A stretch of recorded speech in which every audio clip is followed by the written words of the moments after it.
காலையில் நேரமே குழம்புக்கு 2 கத்திரிக்காய் பொரிச்சிட்டு வந்துடலாம் அப்படின்ட்டுங்க வடக்கால் தோட்டம் போய் 2 3 கத்திரிக்காய் பொரிச்சுக்கிட்டு 2 முருங்கைக்காய் பொரிச்சுக்கிட்டு ஆளுக்கு வேலைக்கு வந்திருந்தாங்க. அவங்களுக்கு டீ வச்சு கொண்டுக்கிட்டுங்க மாடு கோழின்ட்டு எல்லாம் ஒரு பாரு பார்த்துட்டுங்க. நம்ம காய்கறி தோட்டத்தில் பந்த போட்டும் சொல்லிட்டு இருந்தாங்க. சரலை வச்சு பந்தல் அடிச்சிட்டு இருந்தாங்க மச்சே. அதையும் ஒரு பாரு பார்த்துக்கிட்டுங்க காயை கொண்டுக்கிட்டு வீட்டுக்கு வந்தாச்சுங்க சமையல் பண்ணுறதுக்கு.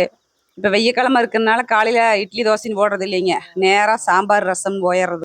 காய்கறி பந்தல் பாருங்க, நல்லா சரல் அடைச்சுட்டு சூப்பராக போட்டு வச்சாச்சு.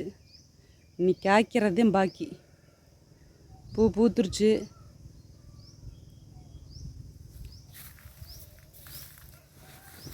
இந்த பக்கம் தாண்டிட்டு போவோம், ஆடு குட்டி வந்துரும்ட்டு போட்டு வச்சுருக்குதுங்க. இன்னும் காயை காணா, தட்டச்செடி தான் காய்ச்சிருக்குது.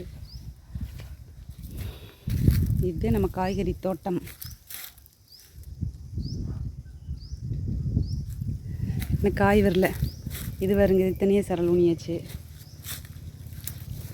அப்புறம் இது நிறுத்தி இருக்குது. இதுக்கு இன்னி பந்த போடுறதாட்டுறதுக்கு இங்கே கீழே வடந்துருக்குது. இதுக்கு ஒன்று போடுவாங்க. இது வருங்க எலுமிச்சி மரத்துலேயே வடந்துருச்சு. அப்புறம் இப்படி போட்டாச்சு. இது சரல் அப்படியே கூடாட்ட போட்டாச்சு வளையமா. அப்படியே இங்கே வந்தோம்னா இந்த பக்கம் சரல் ஊனியாச்சு. ஓகே, இது கொட்டை செடி. இது எதுக்குன்னா முதல்ல போன வீடியோலேயே சொன்னேன் இல்லைங்க, பூச்சி புழு பிடிக்காமல் இருக்கிறதுக்கு. இது செங்கீரை. இன்றைக்கி அறுக்கலாம்னு நினைக்கிறேன். ஆதிக்கிட்டி விடு வாராங்க. இந்த கீரையை அறுக்கா மட்டும் பூத்தே போச்சு. இதுவே நம்ம காய்கறி தோட்டம். இதோட வலை கட்டியாச்சுங்க மாமரத்துக்கு இந்த பக்கம். இது போகாமல் இருக்குது. இது வருங்க இந்த சரல். ஓகே, முன்ன மழுங்கலும் வேலி அந்த பக்கம். அந்த வலை எதுக்குங்கன்னா கோழி வராமல் இருக்கிறதுக்கு. கோழி வலை இன்னும் நல்லா ப்ராப்பராக கட்டல, கோழி வரிச்சிருதுங்க. அதனால தானுங்க இப்படி கட்டி இன்னும் நல்லா கட்டாமட்டுருக்குறாங்க. அந்த வேலையை நடந்துக்கிட்டு இருக்குது. வேலையே தீராதாட்டிருக்குது. தோட்ட வேலை செஞ்சோம்னா செஞ்சுக்கிட்டே இருக்கலாம். அப்படியே ஜாலியாக வெய்யத்தால் வந்துட்டு, வெய்யத்தால் வரணுன்னா சாயந்தரம் வரணுங்க. வெயிலுக்கு முன்னே வரதுன்னா காத்தால் நேரமே வந்துடலாம்னு வைங்க. செடியெல்லாம் பூத்துருச்சு. இது ஒரு மூடாக்கு போடுறதுக்கு. அப்புறம் பழத்தோட்டத்துக்கு போயிடலாம். இப்படியே தாண்டிக்கிட்டு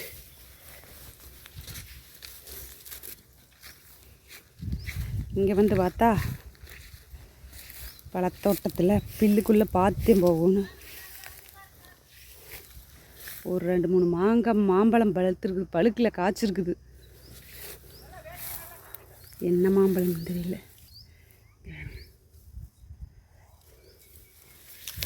இங்கே 1 2 தான் காய்ச்சிருக்குது. உள்ளே எல்லாம் பற்றி காய்ச்சிருக்குது. அந்த மரம் காய்ச்சிருச்சு நிறையாவே. இதை பற்றி புது மரம் இந்த தடவை இந்த வருஷந்தே காய் வந்திருக்குதுங்க. ஒரு 2 3 4 காய் தான் இருக்க மாட்டேருக்குது. சப்போட்டாவும் இந்த வருஷந்தே வந்திருக்குதுங்க.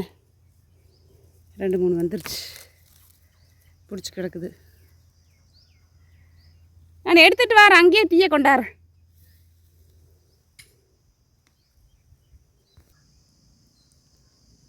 பில்லு மூடி கிடக்குது பாருங்க.